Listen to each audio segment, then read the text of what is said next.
You talk about dominating last year's race. As you take a look at the group, he led the most laps in both of the Montreal races that we've held here, 37 and 27. And that's why he wants the victory, because he has been in the top three those 2 years, but that penalty really hurt him. And you talked to him about the fact why they got so few laps in the practice session. Yeah, you see him going in this second group. You wouldn't expect Marcus Ambrose to be in that the second to the slowest group, but he didn't think they were going to run that much of practice right there, so they just went out, ran a few laps with their rain tires, kind of scuffed them in, was going to go back out and run some more, and then they called off practice because the track got, believe it or not, too dry.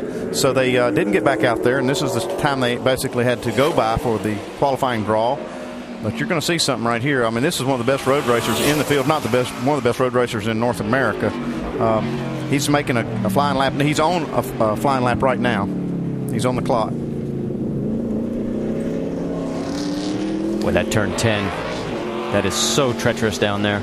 And you're going so fast on this back straightaway. You're leaving a hairpin where Marcus is right now, and he's heading down this back straightaway. What I said earlier, in the dry conditions, about 170 miles per hour getting into turn 13.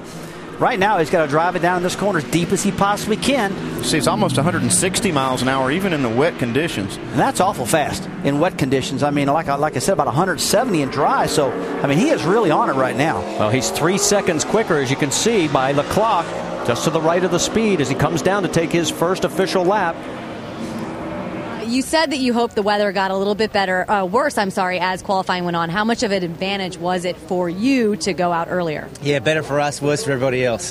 Just the way it worked out. You know, who would have known that we were going to qualify in the rain? But we didn't put any laps down in practice because we didn't want to damage our car. We didn't want to run in the rain if we could avoid it, and it worked in our favour. I've got to thank the whole crew here. We're really doing it on a shoestring. You know, we just brought one car up here and just trying to win the race. That's what we want to do, and we're in the perfect spot to start. We lost the pole to Harvick there at Watkins Glen by a couple of hundredths, so this feels like a nice reward for us for our hard work.